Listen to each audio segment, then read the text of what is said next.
Selamat malam Bapak Ibu Saudara yang dikasihi Tuhan Yesus Kristus. Berjumpa lagi dalam pemahaman Alkitab Jemaat pada hari ini, Rabu 16 November 2022 dengan tema Homo Faber yang melayani.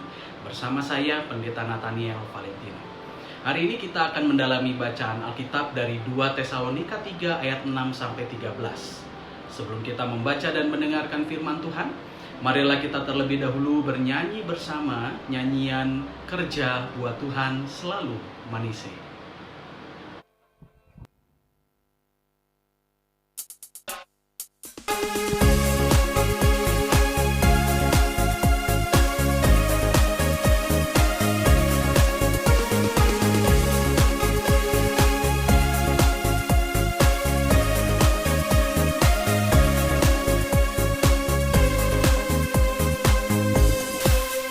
Kerja buat Tuhan selalu manise, biar pikul salib selalu manise. Ayo kerja buat Tuhan, sungguh senang-senangi, dipanggil Tuhan selalu manise. Serahkan diri ke ladang Tuhan saudara, serta Tuhan selalu manise.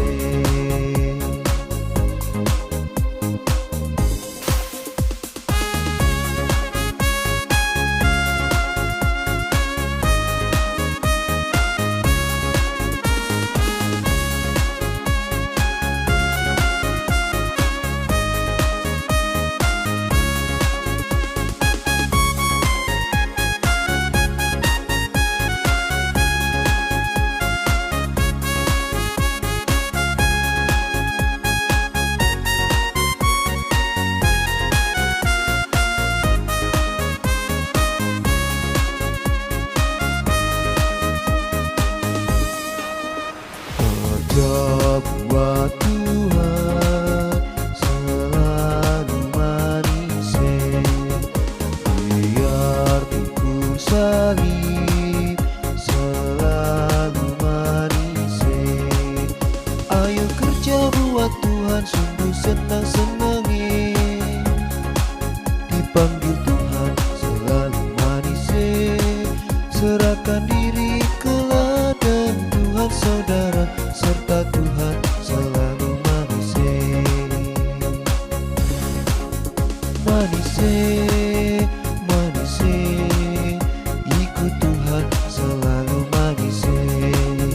Manise, manise, ikut Tuhan selalu manise.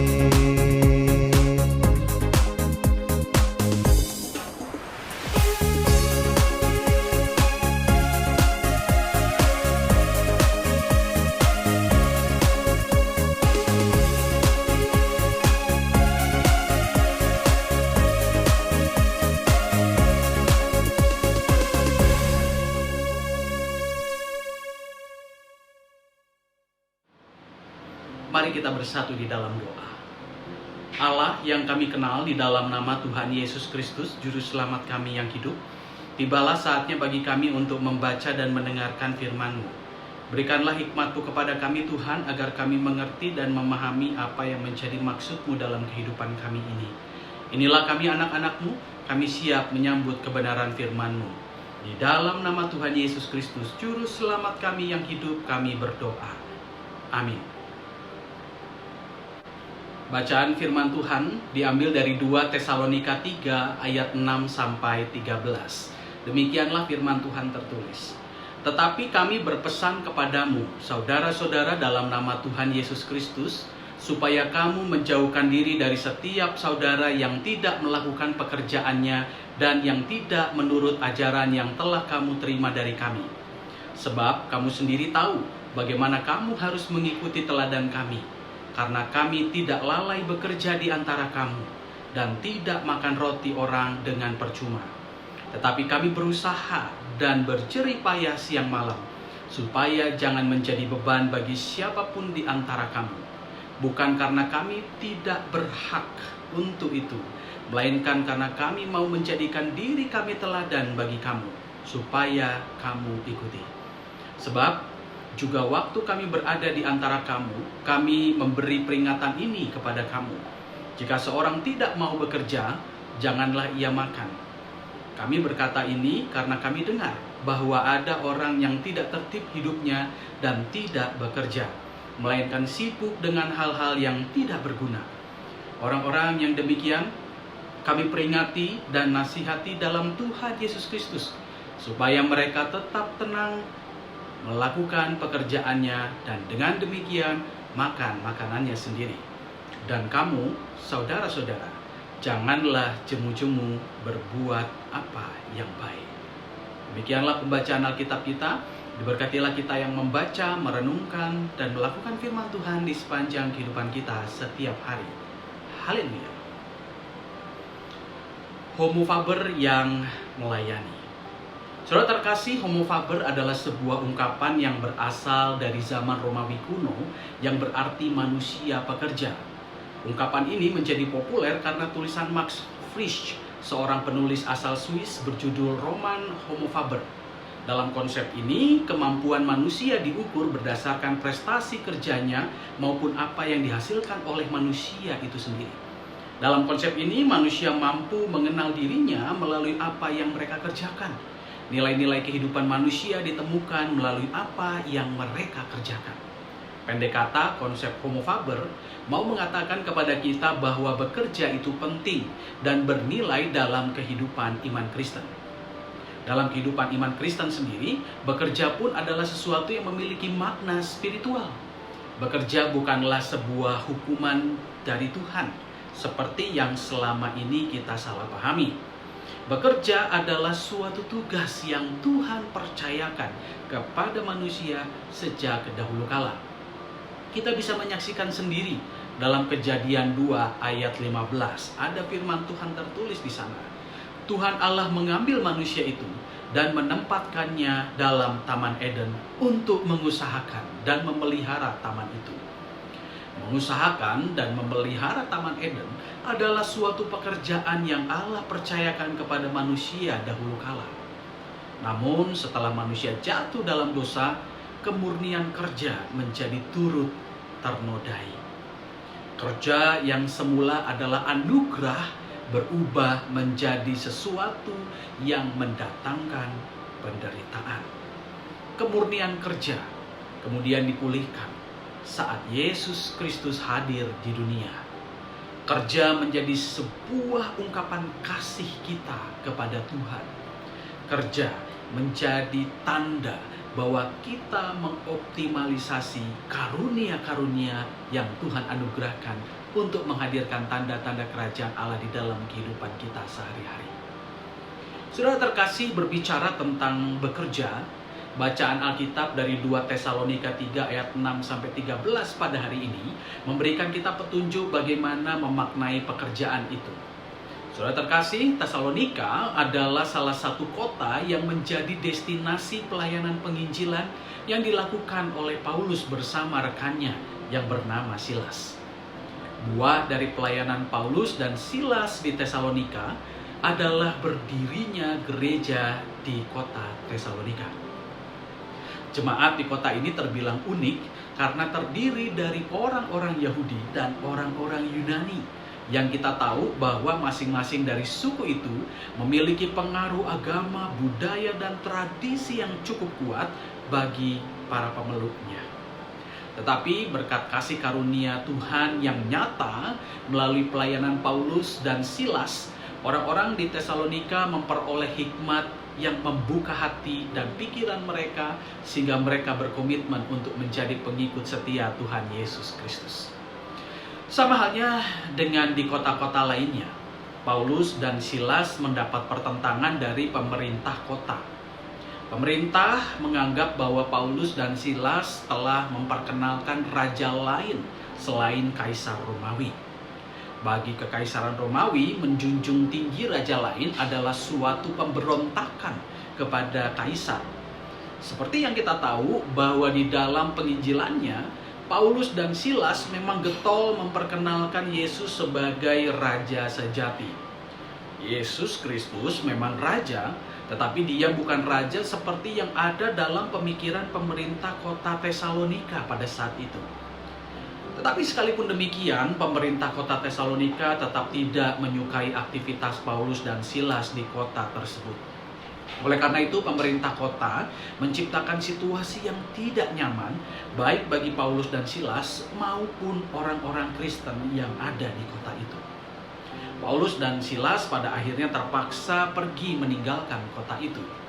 Tetapi sebagai tanda kasih mereka kepada jemaat ini, Paulus tetap menjalin komunikasi dengan jemaat itu melalui surat-surat kepada jemaat di Tesalonika. Di dalam surat Tesalonika sendiri, secara khusus Paulus membahas tentang topik-topik seputar penderitaan, kesetiaan, kerajaan Allah, dan hari Tuhan. Yang menarik dari kedua surat Tesalonika ini adalah pada surat 2 Tesalonika pasal yang ketiga. Pada bagian ini Paulus berbicara panjang lebar tentang makna bekerja dan berdoa. Bagian ini masuk dalam surat Paulus karena Paulus mendengar ada anggota-anggota jemaat gereja yang malas atau tidak bekerja. Pada saat itu, di Tesalonika ada budaya Romawi yang sangat populer. Budaya itu bernama patronase. Jadi praktek budaya ini memberikan kesempatan kepada orang-orang miskin untuk menjadi klien atau asisten pribadi orang-orang kaya yang ada di kota Tesalonika. Para patron ini hidup dari kemurahan hati orang-orang kaya yang mereka layani. Jadi mereka ini kadang dibayar atau kadang tidak, tergantung suasana hati orang-orang kaya yang mereka layani. Tidak ada suatu kewajiban bagi orang-orang kaya ini untuk membayar para patron tersebut. Paulus mengkategorikan patronase bukan suatu pekerjaan. Patronase lebih kepada pelayanan, sukarela orang-orang miskin kepada orang-orang kaya. Pekerjaan patronase ini membuat orang-orang miskin hanya berharap pada belas kasihan orang-orang kaya saja. Mereka memilih untuk diberi oleh orang-orang kaya di Tesalonika daripada mendapat penghasilan dari pekerjaan sehari-hari mereka yang teratur dan konsisten. Paulus menasihati jemaat Tesalonika agar mereka meneladani kehidupan Paulus sendiri, yaitu dengan giat bekerja untuk mencari nafkah. Nafkah itu sangat berguna untuk memenuhi kebutuhan sehari-hari, untuk memelihara kehidupan. Pada akhirnya saat kebutuhan sehari-hari terpenuhi, tugas pelayanan dapat dilaksanakan dengan baik.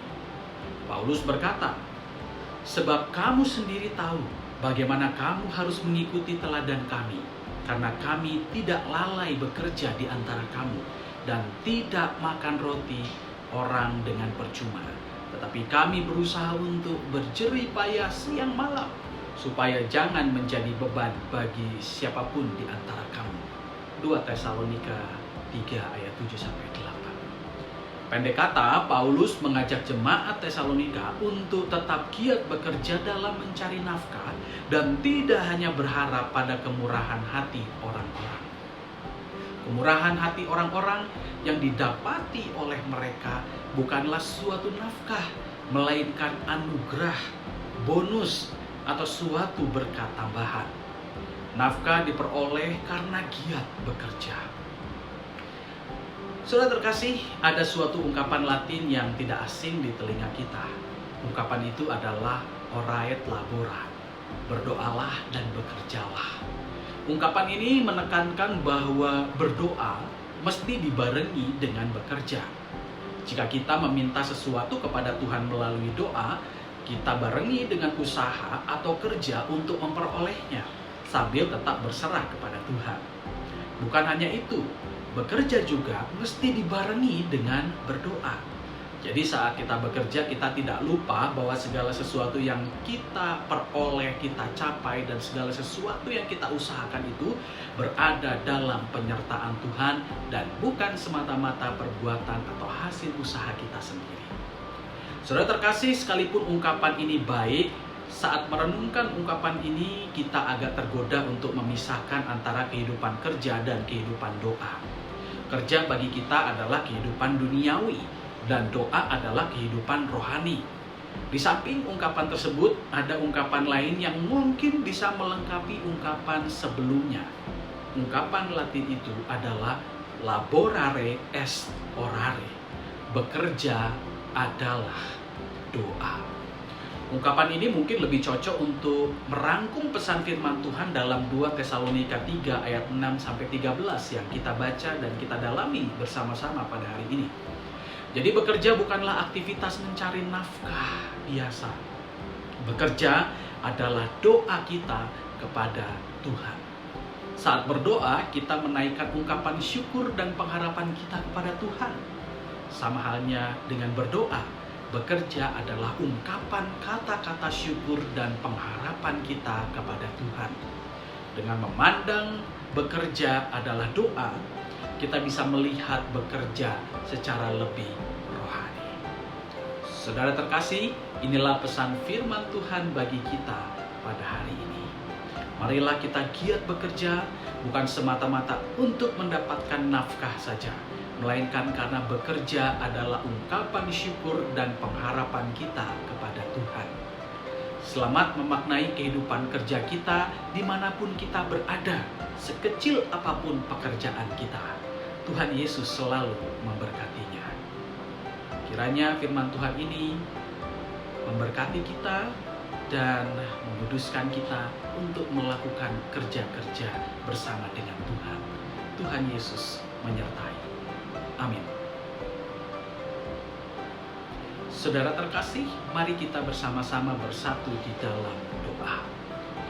Allah yang kami kenal di dalam nama Tuhan Yesus Kristus, Juru Selamat kami yang hidup, kami mengucapkan syukur karena pada hari ini Engkau mengingatkan kami bahwa bekerja adalah sebuah anugerah yang Tuhan percayakan kepada kami. Dan oleh karena itu kami patut mensyukurinya dengan melakukan kerja-kerja setiap hari. Bukan sebagai suatu bentuk hukuman atau paksaan, tetapi sebagai ungkapan doa kami kepada Tuhan. Tuhan Yesus Kristus memang ada kalanya ketika kami bekerja, kami seringkali merasa berbeban berat. Kami menghadapi kesulitan-kesulitan dan tantangan-tantangan yang besar. Dan kami ingin sekali melarikan diri dari pekerjaan-pekerjaan tersebut. Tapi kami percaya Tuhan bahwa ketika Engkau mempercayakan kami suatu pekerjaan itu, maka Tuhanlah yang juga akan membantu kami untuk melewati setiap tantangan yang kami jumpai saat bekerja itu. Tuhan Yesus Kristus, banyak hal yang kami kerjakan di dunia ini. Baik pekerjaan kami sehari-hari sebagai ibu rumah tangga, sebagai kepala rumah tangga, orang-orang yang mengurusi kehidupan keluarga. Kami percaya bahwa Tuhan juga memberikan kami kepercayaan untuk mengerjakan hal-hal tersebut. Dan biarlah pekerjaan-pekerjaan sederhana seperti itu, pekerjaan-pekerjaan yang menurut orang lain adalah pekerjaan biasa itu, biarlah itu menjadi sebuah bakti dan pelayanan kami kepada Tuhan. Karena kami mengerjakannya dengan sukacita, dengan sukarela, dengan hati dan pikiran yang tertuju serta terarah kepada Tuhan saja. Tuhan Yesus Kristus, kami percaya ketika kami mengerjakan suatu pekerjaan dengan sukacita dan rasa syukur, maka berkat-berkat Tuhan itu akan datang mencukupkan kehidupan kami. Kami percaya Tuhan bahwa Engkau selalu memelihara dan menyertai kehidupan kami. Terima kasih untuk kebaikan-Mu Tuhan, dan terima kasih untuk pemahaman Alkitab pada hari ini. Sertailah kami Tuhan, agar kebenaran firman Tuhan ini boleh meresap di dalam hati dan pikiran kami, dan kami boleh melakukannya di dalam kehidupan kami bersama-sama dengan Tuhan saja. Terima kasih Tuhan. Kami percaya bahwa Tuhan akan kembali mempertemukan kami dalam persekutuan-persekutuan di minggu-minggu dan di waktu-waktu yang akan datang, supaya kami kembali dihangatkan oleh Tuhan dan disapa oleh Tuhan melalui kebenaran firman Tuhan. Terima kasih Tuhan. Inilah doa yang kami panjatkan hanya di dalam nama Tuhan Yesus Kristus, Juru Selamat kami yang hidup. Amin. Saudara terkasih, demikianlah pemahaman Alkitab pada hari ini. Sampai jumpa di pemahaman Alkitab Jemaat di minggu-minggu yang akan datang. Tuhan Yesus memberkati.